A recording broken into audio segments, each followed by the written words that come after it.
Hey everyone, Scott here with another Fusion World replay video for you. Today we're playing as Beerus against Gohan, so basically the reverse of what the last video was.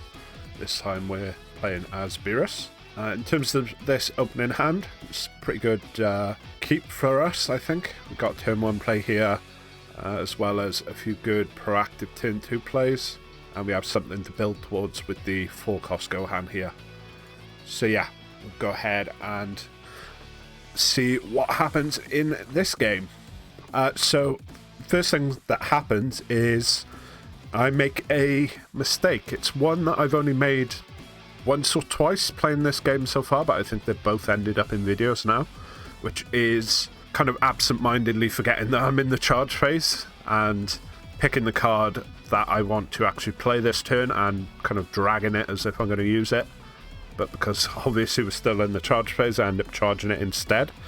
I'd actually intended to use this on the first turn. I probably would have gone ahead and charged something like the Fua instead.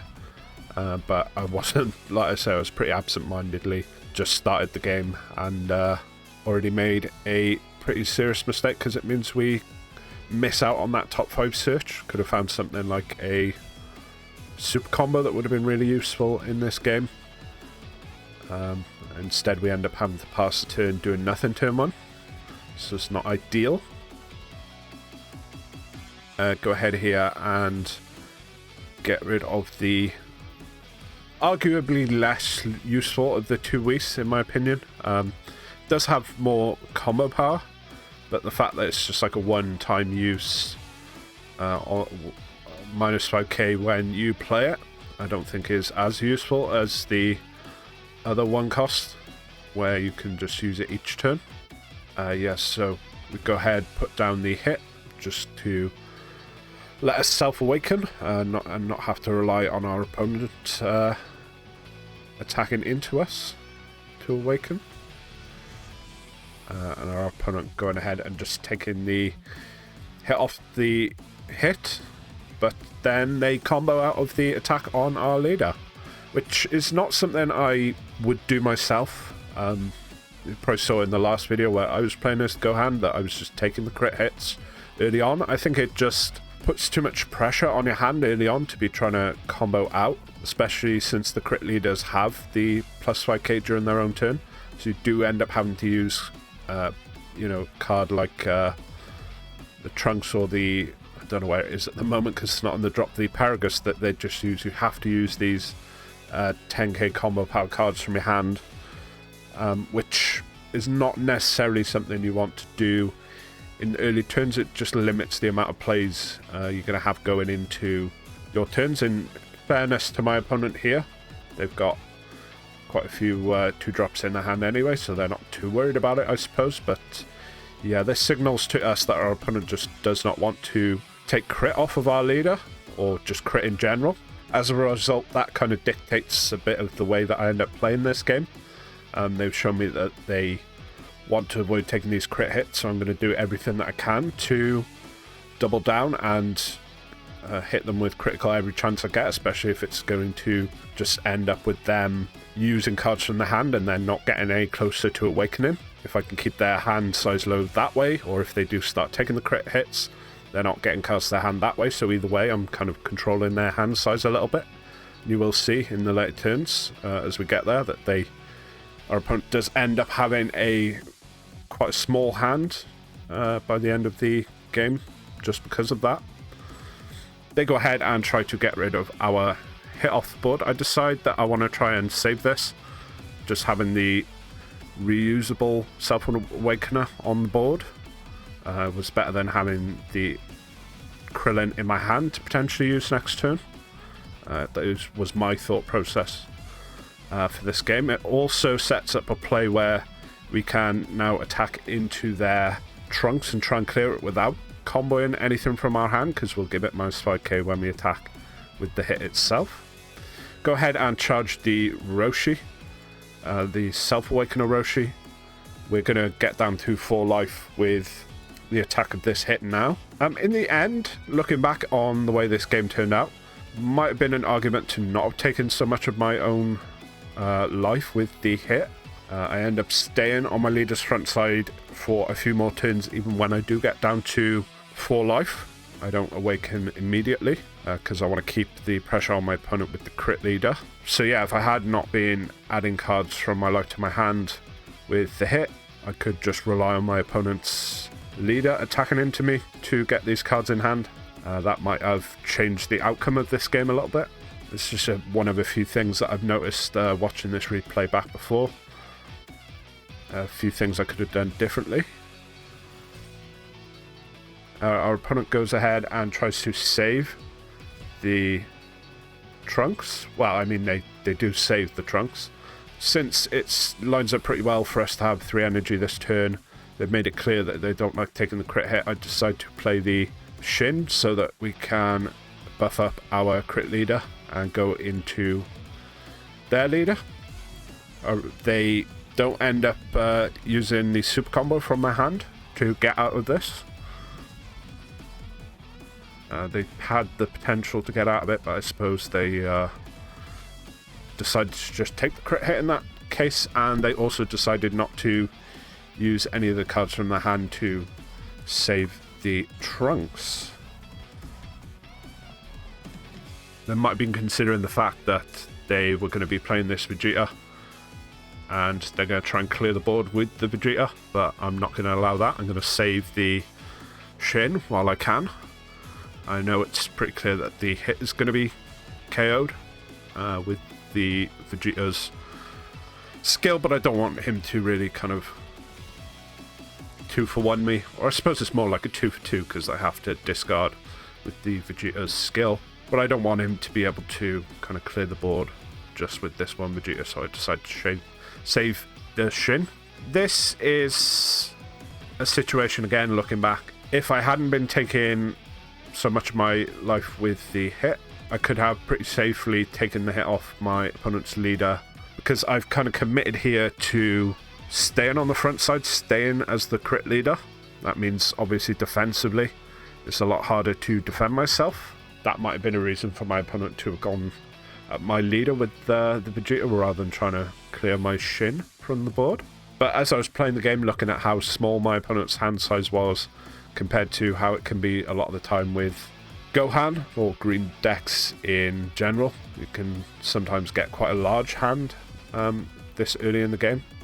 But with him comboing defensively early on, comboing up a little bit here and there to either save his trunks like he did last turn, or the fact that he's been taking the crit hits off my leader, or the one crit hit off my leader, I just kind of wanted to double down on the advantage I had with the crit leader, kind of foregoing the ability to draw more cards. But as we saw there, it meant that I was in a situation where I kind of didn't want to combo any cards from my hand, but I was taking a 15k hit from their leader into my leader, so I ended up going down to 3 life unnecessarily, I think it is in the end. But looking back in hindsight, knowing how this game kind of pans out, this probably would have been a better place for me to awaken and just kind of forego the crit pressure on their leader.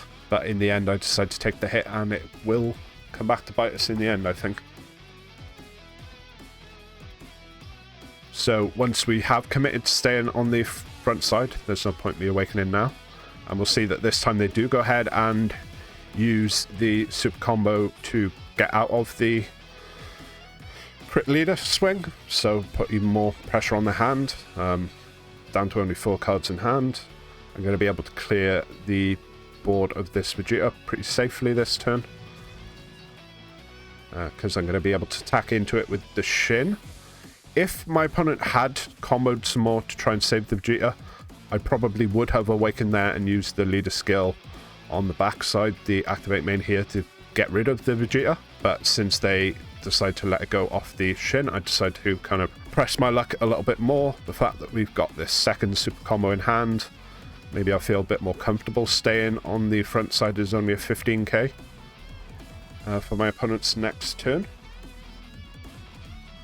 But we'll see here that they go ahead and they play the blocker trunks, but then they attack into the Shin, which we are going to save again since we've decided to stay on the front side. This Shin is really good on the front side. I mean, it's not bad on the back side as well, being able to attack as a 30k leader.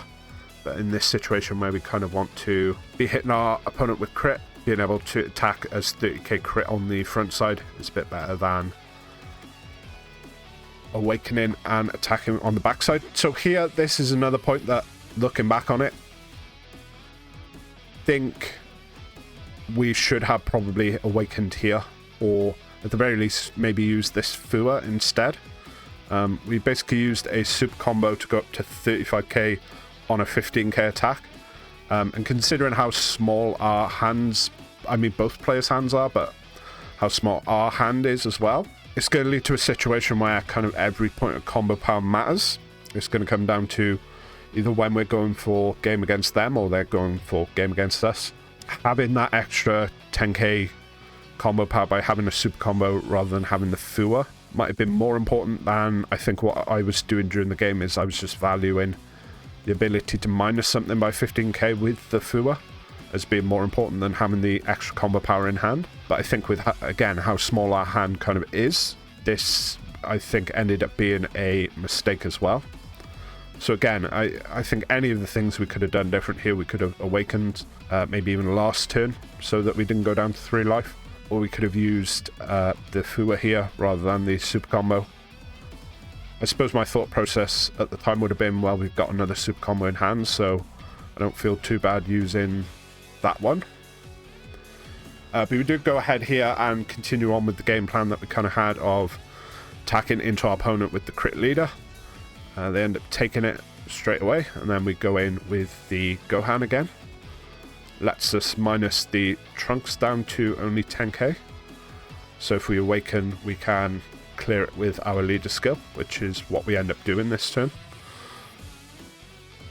But our opponent awakens and uses a gigantic meteor. And they're able to get out of the Gohan hit there. So just in order to be able to clear the Trunks without giving them the energy, I suppose, is the main reason we awakened here. Although thinking about it, putting them on 6 energy, well, I suppose it'd be 7 by the time they charge next turn, potentially would have opened them up to being able to use the secret rare Gohan if they had it in hand. So that's maybe a reason to not KO the Trunks blocker and instead use the leader skill to minus it so it doesn't get KO'd, they don't get the effect. I suppose I could have attacked into it with the Shin instead, but then they would get that extra energy.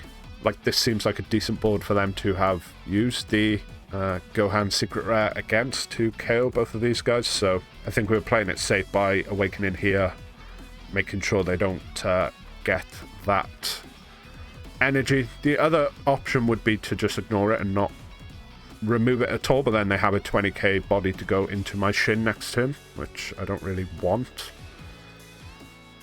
Here we go ahead and we get a Beerus off of the top 5 search. I don't remember the other cards that we did see off of the top 5 search, but I don't think this Beerus was necessarily the best choice that we would have had. I'm assuming there might have been some other cards that would have been more useful. Something with some combo power or with some immediate impact, bearing in mind that we're going against Green Gohan. I mean, this is a pretty good counter for the 5-cost Goku. This can KO that. But then with the 2 Fuas in hand, Fua and the leader skill also would get rid of a 5-cost Goku, so there probably was something better that I could have got off that top 5 search. Maybe even something that I could have actually played during the turn, because we did end up passing with 4 energy up. Our opponent goes ahead here and uses their leader skill, and we decide that this is the attack that we have to get out of. Obviously, they're showing they've got more cards in hand, so if I take this 35k hit here, I'm down on 2 life. Whatever they're holding in hand, they're going to combo with, and I'm just not going to be able to get out of the 17 and 18 hit. So we have to defend ourselves here, rather than taking the hit and try and defend against the double striker here. So I think we played that one correctly. See here, once they do combo up to 50k, it was kind of maybe suspected them to combo up to 50k here.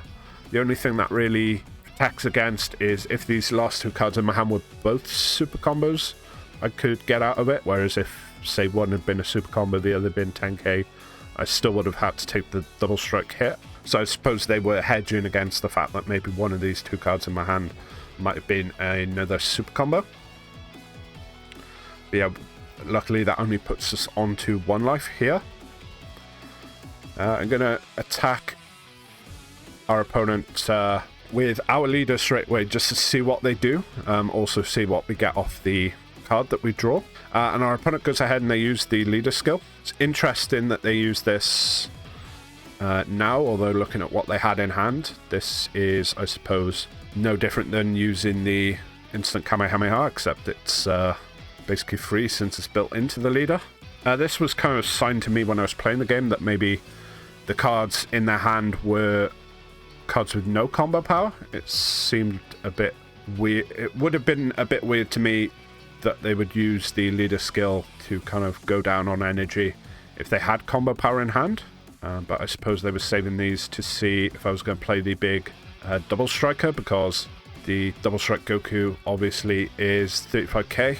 So one super combo is enough to get out of it if I don't combo onto it myself. Whereas the leader skill obviously is not enough on its own. So maybe it makes a bit more sense looking at their hand, kind of the way they're playing this, if they're expecting me to have the double strike Goku here. I think this also is why they end up using the instant Kamehameha here. I think they're trying to stay on 3 life like I kind of did last turn, because they're anticipating a double striker here. Unfortunately for us, we don't have the double striker, although considering they're getting out of this hit as well, having the double striker here wouldn't have been that useful. So at this point I'm kind of lining up a play to go into the 17 and 18 with the secret rare Goku that we got off of our life last turn. I went into their leader with the hit, which has allowed them to take the damage to get another card in hand, which they're going to be able to use in a moment to save the 17 and 18. Maybe it might have been correct to go into the 17 and 18 with the hit.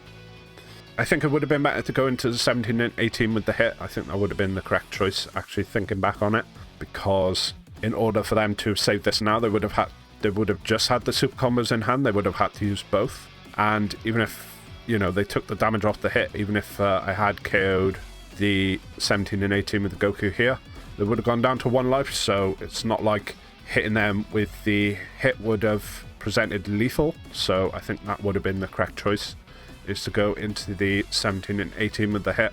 But we're able to clear the 17 and 18 with the leader skill, which was the important thing. Interesting to note there, with them using both the leader skill and the instant Kamehameha, for a moment there we had like twice as much energy as the green player, you know, the one that's playing the ramp kind of color in the game. We had way more energy than him.